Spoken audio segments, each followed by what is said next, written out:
Discover the exciting story of Ruth, a narrative of love, faithfulness, and redemption that transcends generations. In difficult times, severe hunger, Bethlehem, Elimelech, his wife Naomi, and his 2 sons go in search of hope in the land of Moab. There, the children marry Moabite women Orpah and Ruth. But tragedies happen. Elimelech dies, and shortly thereafter, also the 2 children. Naomi is widowed, without children on foreign land. She decides to go back to Bethlehem, broken and bitter. A journey of pain and start in dark and uncertain times. A severe hunger falls on the region of Bethlehem, a small and ancient city of Judah known as the House of Bread. Ironically, the bread itself was now missing. The land, once fertile, had become dry and infertile. The fields were empty, the harvests had failed, and hope seemed to wither along with the grains that never sprouted. Faced with this bleak scenario, Elimelech, a man of faith and family responsibility, makes a difficult decision. Along with his wife, Naomi, and his 2 children, Mahlon and Chiliam, he goes in search of survival. The chosen fate is Moab, a foreign land beyond the Jordan, often seen with suspicion by the Israelites because of their history and their pagan gods. Still, the need speaks louder than prejudice. The trip to Moab was not easy. The family faced dry deserts, cold nights, and scorching days. The way was uncertain, but the desire to protect children and find food supported their steps. When they finally arrive in Moab, tired and foreigners, they are welcomed modestly, but enough to start over. Over time, life seems to flourish again. The children marry 2 Moabites, women Orpah and Ruth. Mahlon unites the orphans, while Chiliam chooses Ruth, a young woman with a firm spirit, who soon gains Naomi's affection. For a few years, peace reigns in that multicultural home. Despite cultural and religious differences, there is love, respect, and hope of a more stable future. But the joy is brief, and the pain soon returns, more cruel than before. First, Elimelech gets sick and dies, leaving Naomi widowed and lonely in strange land. Still, she finds comfort in her children and daughters-in-law. However, the final blow will not be long. Mahlon and Chiliam also die, victims of disease or the difficulties of that land. No one knows for sure. What remains is lament, silence, and a devastating void. Now Naomi is completely helpless. Widow, mourned mother, foreigner. In his mind, he echoes unanswered questions and a sense of deep abandonment.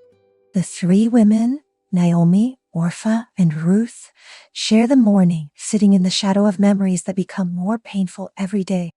Without husbands, without children, without inheritance, they see the harsh reality of survival as solitary women in a society that values little, who has no name or a land.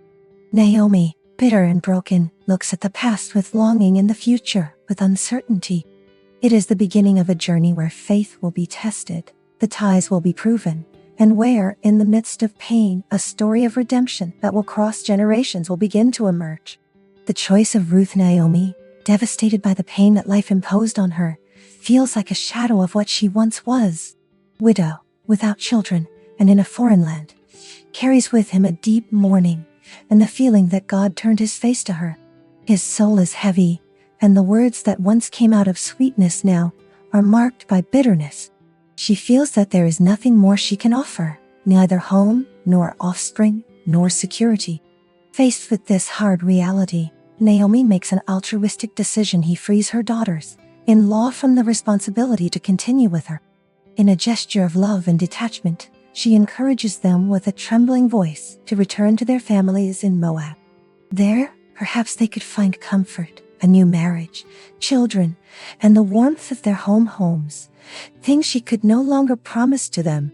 With tears in her eyes, she kisses both, as if that gesture were a definitive farewell. Orpah, touched by the suffering of the mother, mother-in-law and the cruel logic of the situation, resists for a moment. Cry, hug Naomi, hesitate. Your heart is divided between affection and reason. In the end, with regret, she kisses Naomi for the last time and returns to Moab, taking with her the weight of a painful but understandable choice. Its way is still silent, between sobs and memories. But Ruth remains. With firm eyes, full of serene and determined light, she faces Naomi, not pity but with a love that transcends blood ties. When Naomi insists that she also goes, Ruth responds with a statement that would forever mark her story. Do not insist on me to leave you and move away from you.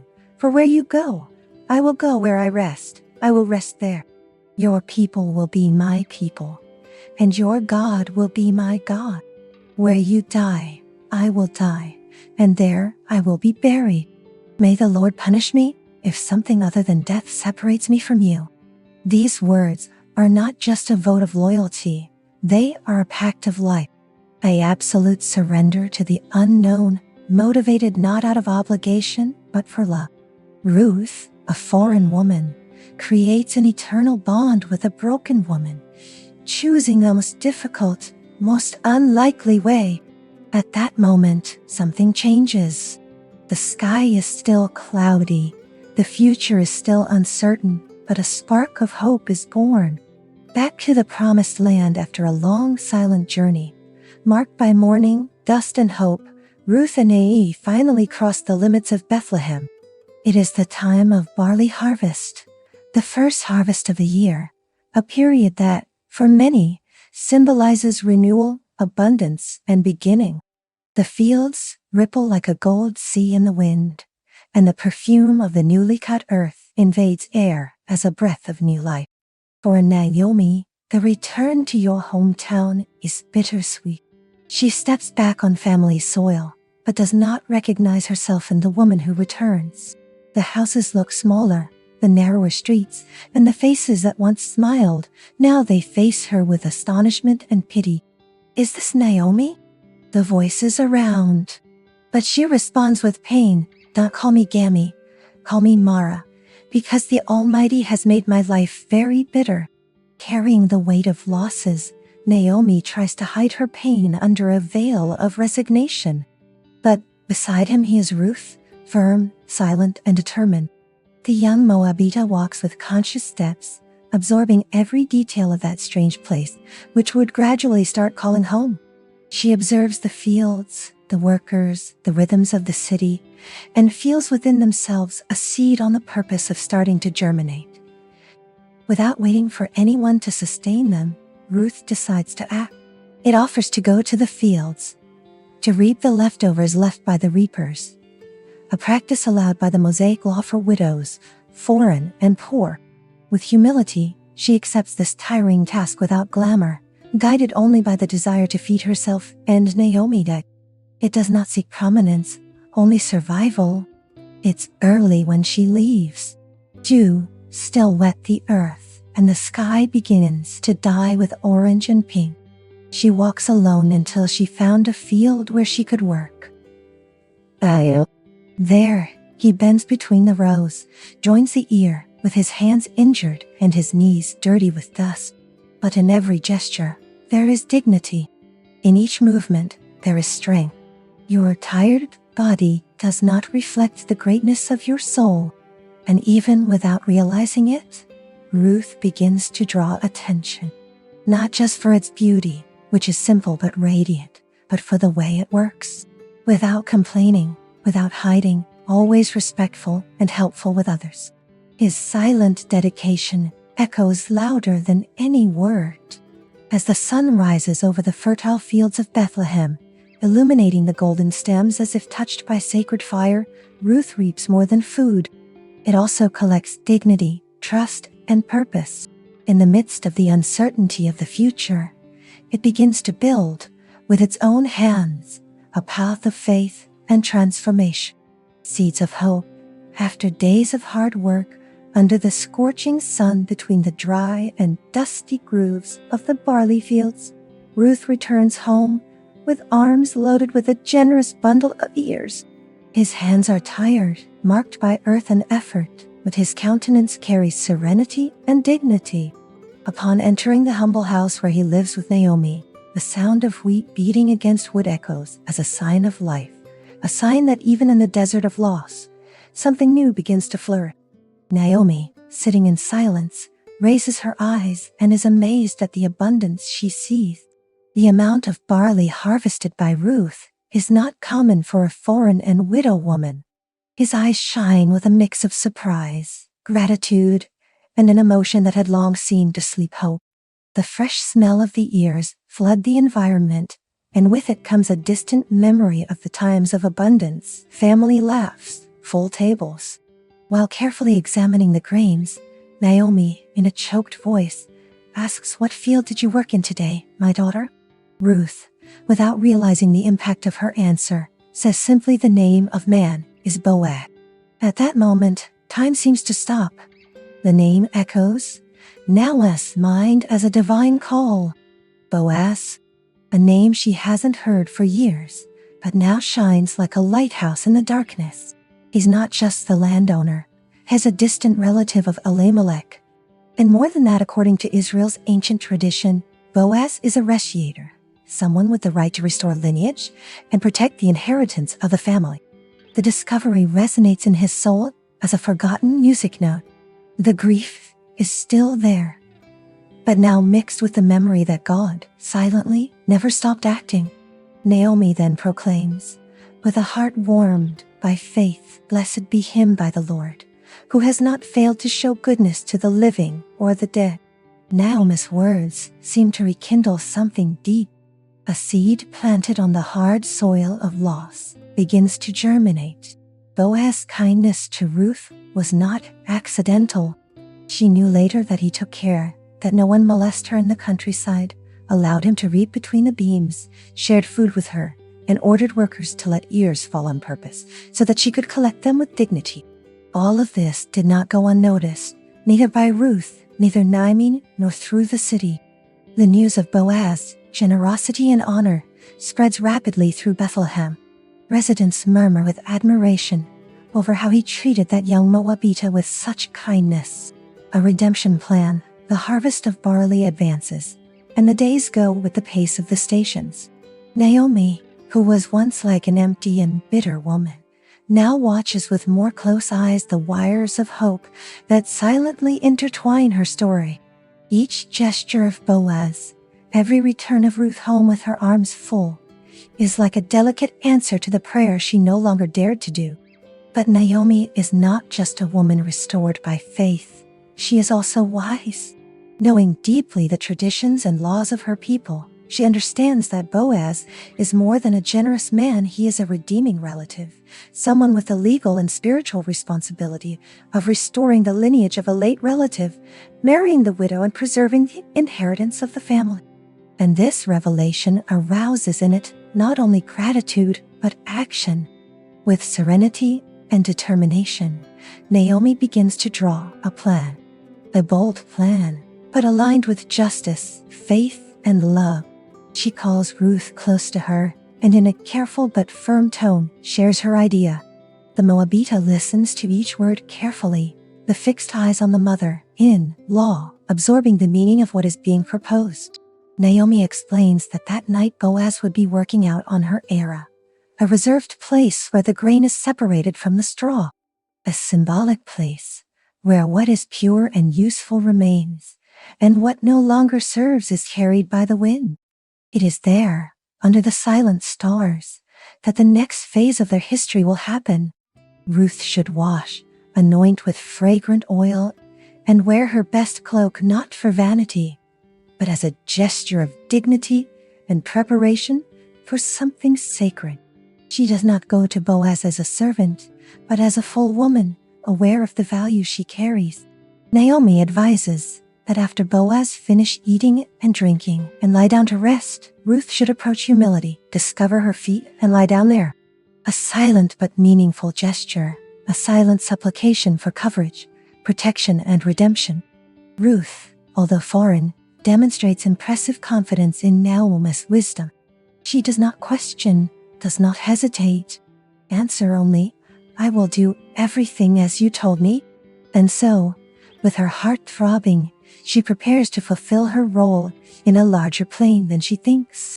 In the stillness of the night, when the sky is decorated by thousands of stars, and the aroma of the newly wired barley floats in the air, Ruth walks to the...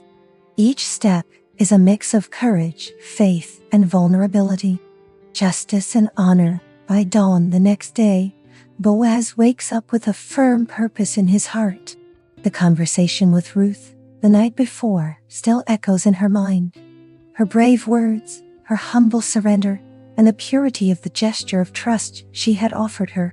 He knows that he is not just in the face of a legal duty, but a sacred chance of restoring a lineage, protecting the legacy of a righteous man, and honoring an unshakable woman. With a determined step, Boaz goes to the center of Bethlehem, where the city's affairs are dealt with, the public square near the gates, where decisions are made before the authorities and the people. There, with reverence for the law and the God of Israel, he sits and waits.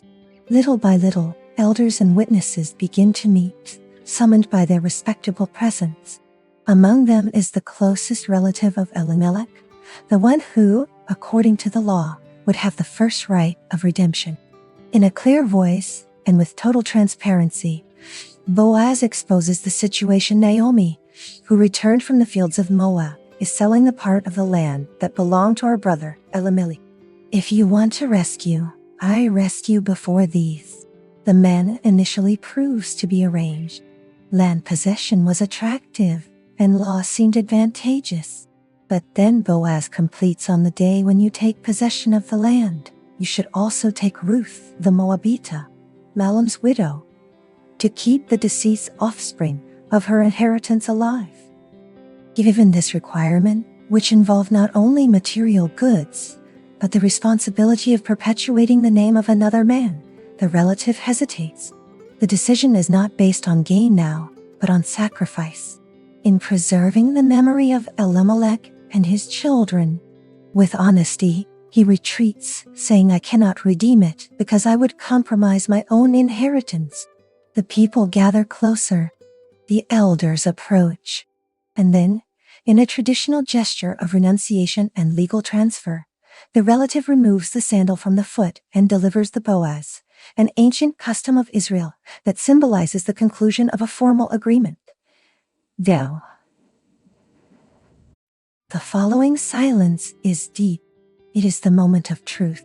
With his eyes fixed on the elders and inhabitants who witnessed the event, Boaz gets up and declares in a loud voice, today, you are witnesses that I bought from Naomi everything that belonged to Elimelech, Mahlon, and Chilion. A new alliance after public confirmation of the commitment between Boaz and Ruth. The small town of Bethlehem is taken by an atmosphere of celebration. The air vibrates with sounds of joy, animated conversations and prayers that climb to heaven as incense. The bells are touched, the tables are filled with the best of harvest, and the residents gather like living witnesses of something that goes beyond a simple marriage. It is the birth of a new hope, a sacred covenant woven by God in the silence of past pain. The marriage between Boaz and Ruth represents much more than the union of two hearts. It is the meeting point between two stories, marked by loss and renunciations, and now joined by courage, faith, and faithfulness. Boaz, a man of integrity, honors Elimelech's memory in assuming his role as a redeemer with genuine love. Ruth, the Moabitess who chose to serve and love beyond the borders of her own origin, is welcomed as the daughter of Israel. Its story, which began in mourning and rejection, now flourishes under the seal of promise and welcome. The celebration is simple, but loaded with symbolism. The golden fields of barley, which so often witnessed Ruth's silent effort, now become the scene for the votes exchanged between her and Boaz. Amid the sound of drums and songs, their eyes intersect with tenderness and reverence, and their hands join with the strength of who knows what is starting over from the ashes. Naomi, the woman who once asked to be called Mara, bitter, now stands with the serene countenance and teary eyes of gratitude. His presence there, wrapped in smiles and blessings, is like aurora after a long dark night. She, who has lost everything in Moab, now recovers much more than possessions, recovering faith, dignity, and sees before him the silent miracle of restoration. Boaz and Ruth's marriage vows are not just words. These are commitments that reverberate in the heart of the community and the eternal promises of God. They speak of mutual care, faithfulness to storms, and love that transcends social, cultural, and historical limits. Each sentence pronounced their echoes between the hills and mixes with the perfume of the harvested barley as a hymn of redemption and new life. The birth of hope with the union of Boaz and Ruth sealed before the eyes and hearts of all of Bethlehem. The city becomes fertile again, not just in its fields but in its atmosphere. It is as if the winds carried no more dust and regret, but seeds of joy. The community, marked by memories of loss and restarts, begins to breathe a new time, full of expectation and reverence for the grace that now manifests itself in the form of life. Ruth's womb begins to grow, and with him the hope of a people also grows. The young Moabita, once seen as a foreigner, now walks the streets with a sparkle in her eyes and a loving hand resting on her belly, which houses the fruit of love, forged by faithfulness, honor, and divine intervention. Each movement of the child inside is like a whisper of God saying, "I keep writing history." Ruth's pregnancy is received with genuine enthusiasm. The women of the city, with suits and skilled hands, gather around her and Naomi. Together, they wash fabrics, embroidered blankets with colored threads, and braided words of joy and blessing between laughter and songs. They sing psalms and ancient melodies of hope, as if they fear, by the trousseau, a destination of light to the one who was born. Naomi, now with silver hair and rejuvenated heart, watches everything with a smile that hasn't seen the world for years. Every detail, every sound, every care throws it deeply. She, who had already buried husband and children, is now about to pack a new generation in her arms. Her eyes make up when she thinks of all that she lived, and the silent certainty springs in her chest. God's promises do not fail, even when the way seems lost. Even when the way seems lost. The months pass as the stations cycle. The fields of barley, which previously welcomed Ruth as a harvester, now flourish as well as living witnesses of the approaching miracle.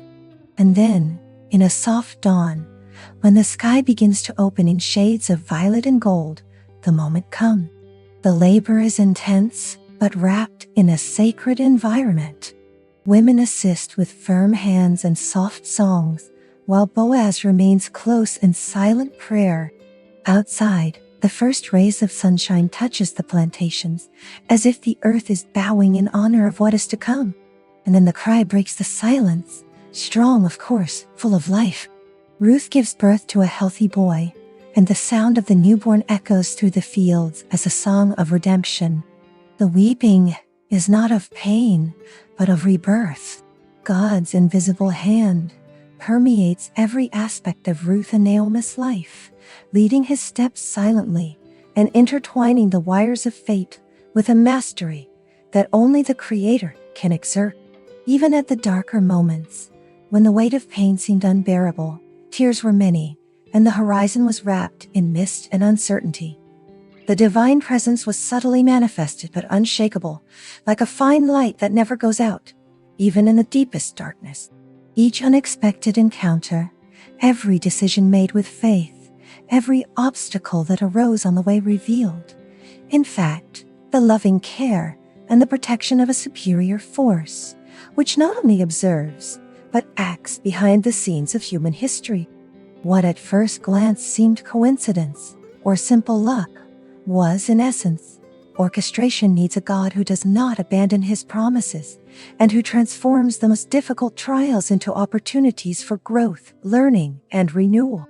Ruth's fearless courage, a young foreigner who chose to follow a path of loyalty and love. Naomi's deep and resilient wisdom, a woman who, even marked by the loss, found the strength to believe again.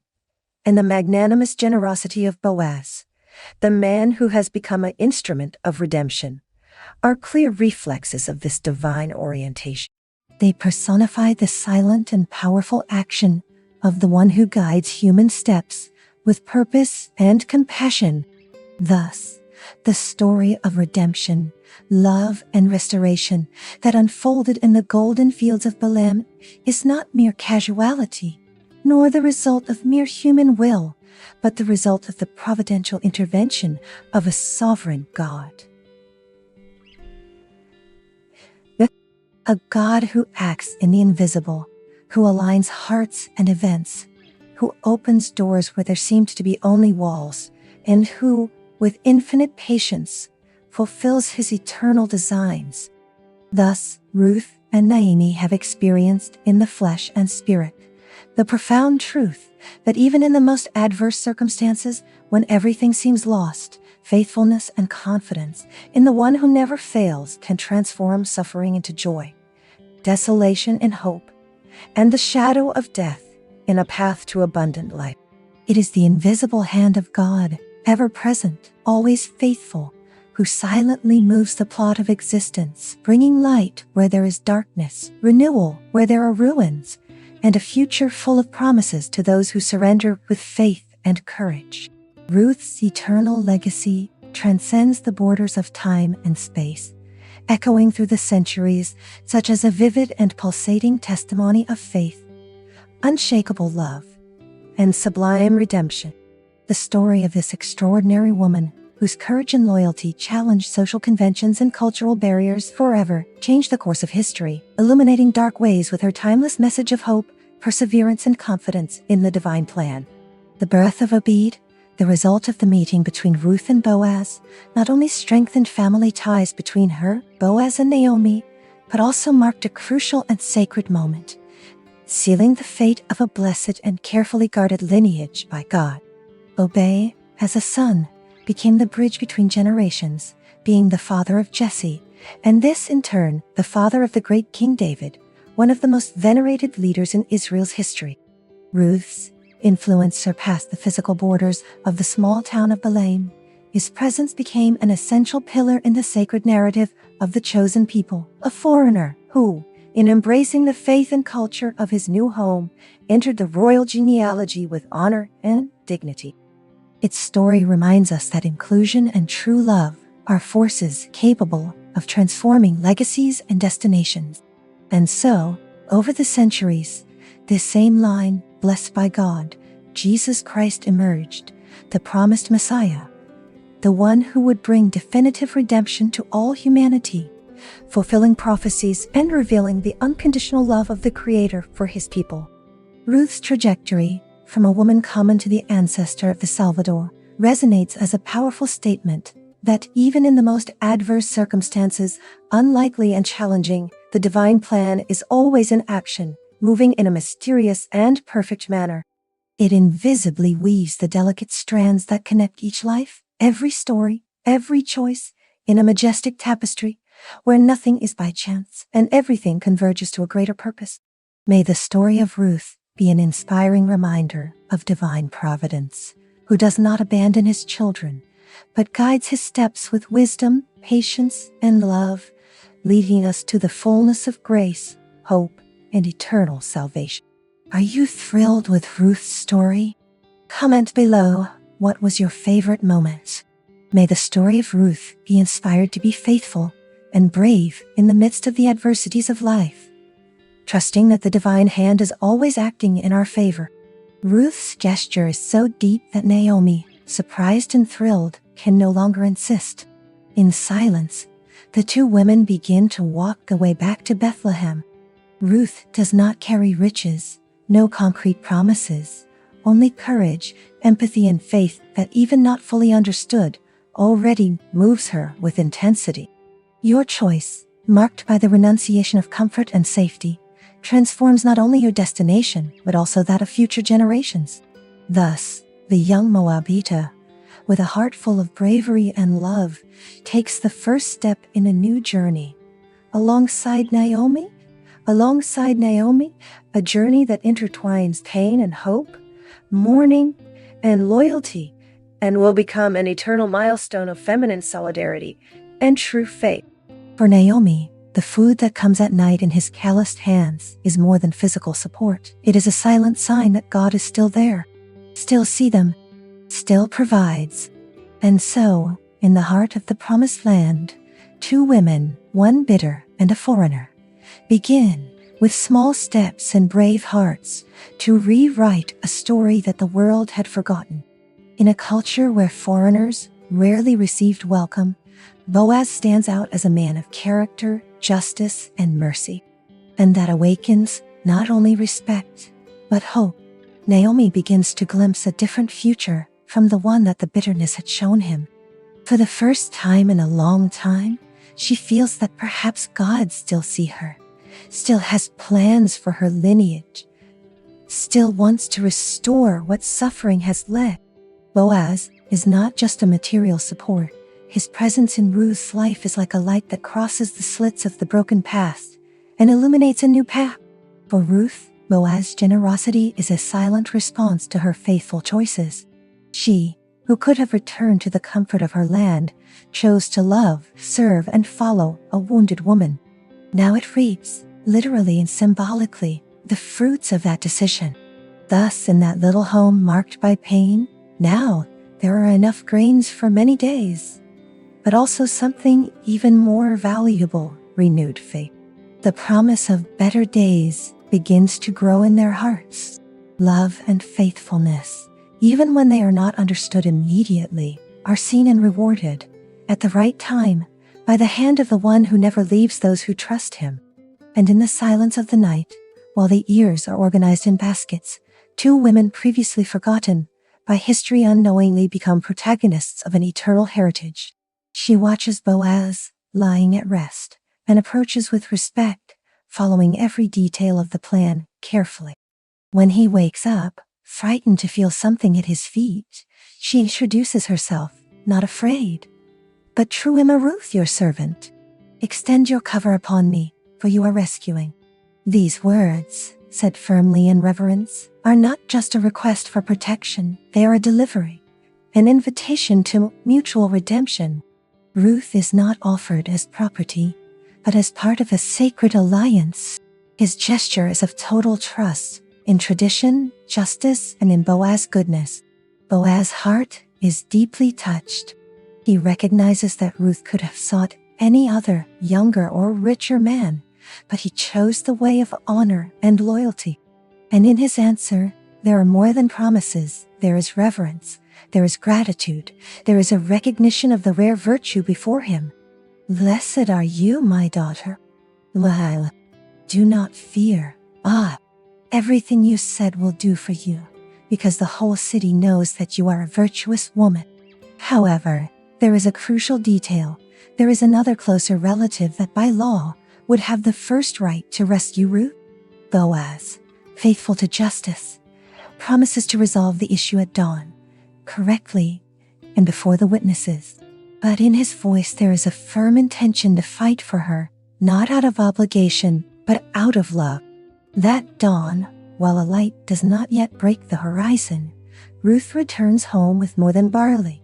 She carries a promise in her heart, the promise that it is not forgotten or despised, that there is a possible future full of justice and tenderness. And Naomi, seeing her arrive, understands that the plan set was not just the result of human strategy, but part of something much greater, God's hand-weaving redemption, where there were only ruins before. So in silence, with a heart full of hope, they wait. Because when love is combined with justice and courage joins faith, the impossible begins to take shape. And I also take as wife Ruth, the Moabitess, Mahlon's widow, to keep the deceit's name about his inheritance, so that his name is not erased among his and the door of his city. The act is more than a formality.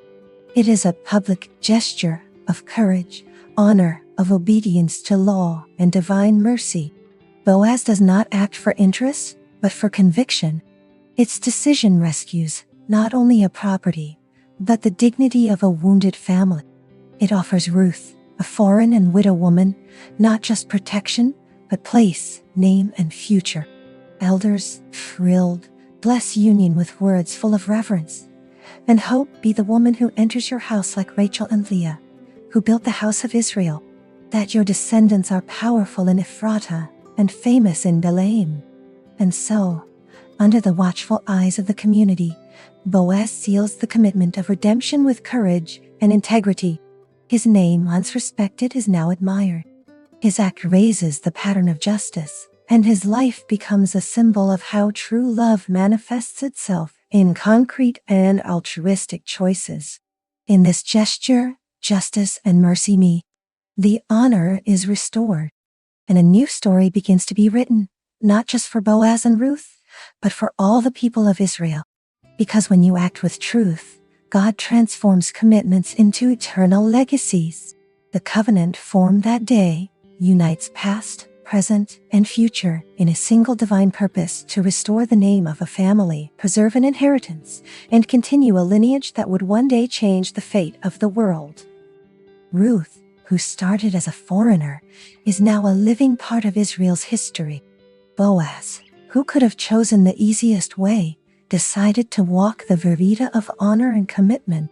And so, in the face of the moved looks of the neighbors, elders and women of the city, the union of Boaz and Ruth is sealed with blessings that cross time.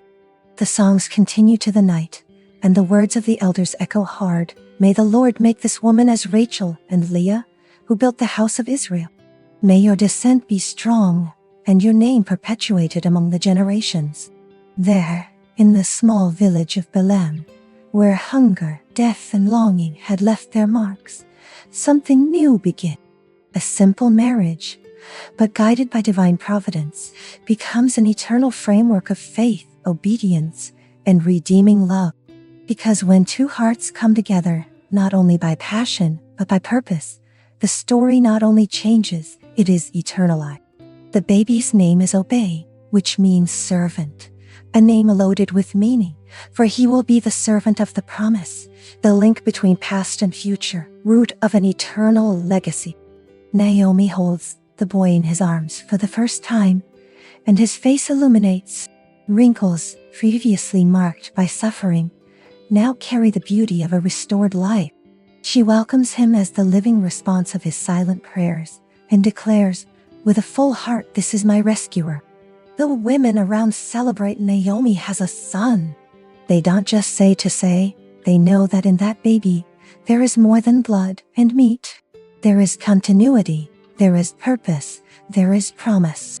Not only does it strengthen family ties, it becomes a symbol, the redeeming link of a lineage that will lead, generation after generation, to the greatest king of Israel, David, and far beyond, to the promised Messiah.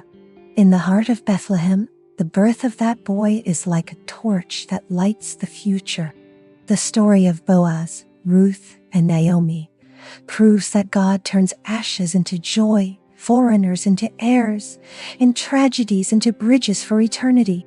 God's invisible hand permeates every aspect of Ruth and Naomi's life, leading his steps silently and intertwining the wires of fate with a mastery that only the Creator can exert. Even at the darker moments, when the weight of pain seemed unbearable, tears were many, and the horizon was wrapped in mist and uncertainty, the divine presence was subtly manifested but unshakable, like a fine light that never goes out, even in the deepest darkness. Each unexpected encounter, every decision made with faith, every obstacle that arose on the way revealed, in fact, the loving care and the protection of a superior force, which not only observes, but acts behind the scenes of human history. What at first glance seemed coincidence or simple luck was in essence orchestration, needs a God who does not abandon his promises and who transforms the most difficult trials into opportunities for growth, learning, and renewal.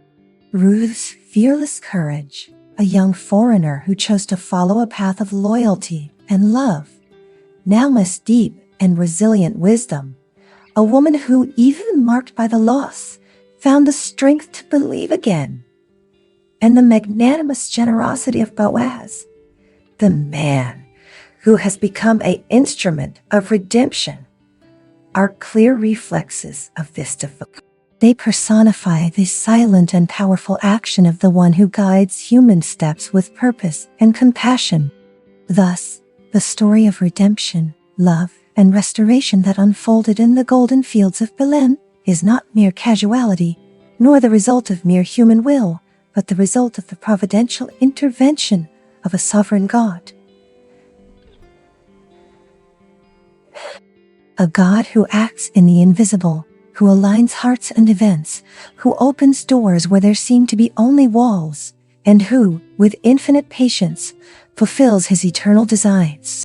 Thus, Ruth and Naomi have experienced in the flesh and spirit the profound truth that even in the most adverse circumstances, when everything seems lost, faithfulness and confidence in the one who never fails can transform suffering into joy, desolation in hope, and the shadow of death in a path to abundant life.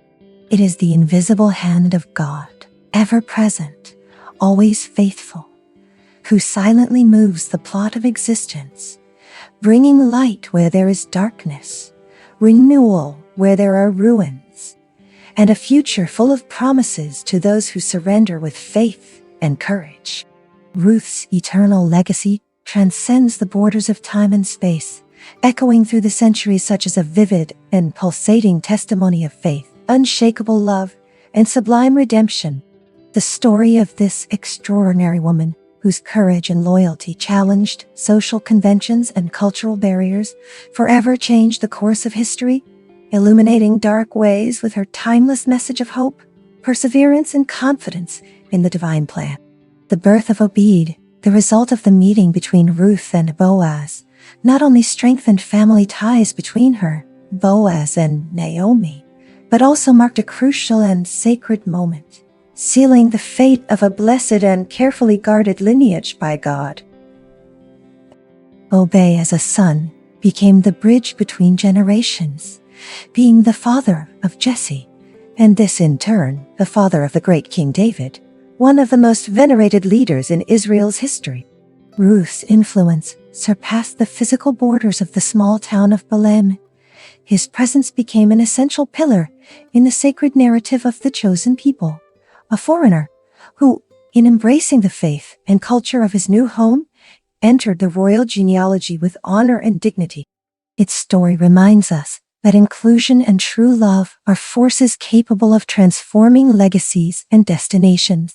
And so, over the centuries, this same line, blessed by God, Jesus Christ emerged, the promised Messiah, the one who would bring definitive redemption to all humanity, fulfilling prophecies and revealing the unconditional love of the Creator for his people. Ruth's trajectory, from a woman common to the ancestor of the Salvador, resonates as a powerful statement that, even in the most adverse circumstances, unlikely and challenging, the divine plan is always in action, moving in a mysterious and perfect manner. It invisibly weaves the delicate strands that connect each life, every story, every choice, in a majestic tapestry where nothing is by chance and everything converges to a greater purpose. May the story of Ruth be an inspiring reminder of divine providence, who does not abandon his children, but guides his steps with wisdom, patience, and love, leading us to the fullness of grace, hope, and eternal salvation. Hope and eternal salvation. Are you thrilled with Ruth's story? Comment below what was your favorite moment. May the story of Ruth be inspired to be faithful and brave in the midst of the adversities of life, trusting that the divine hand is always acting in our favor. Esta parte do seu roteiro está vazia. Esta parte do seu roteiro está vazia. Esta parte do seu roteiro está vazia. You have a beautiful home. After the death of Melem, Ruth's husband, and Kiliam, her brother-in-law, Naomi was widowed and helpless in a foreign land. The tradition of the time dictated that a close relative could redeem the widow's situation, marrying her to ensure her safety and support. Boaz, As a close relative of Elimelech, Naomi's deceased husband, had the right to redeem the situation. Upon learning of the possibility of marrying Ruth, and thus ensuring the future of Elimelech's family, Boaz acts with generosity and commitment. He recognizes Ruth's nobility and decides to take responsibility for the family, restoring the name of the lineage and demonstrating faithfulness to divine precepts. After Boaz and Ruth's marriage, Ruth's lineage is praised not only for her physical, but also spiritual descent. The union between Boaz and Ruth results in abundant blessings for the family, demonstrating that faithfulness and trust in God are rewarded. Ruth's story becomes a living example of divine care and God's restorative righteousness. Ruth's lineage is blessed with important figures in sacred history, demonstrating how God can turn simple lives into powerful instruments of His will. You have a beautiful home. You have a beautiful home.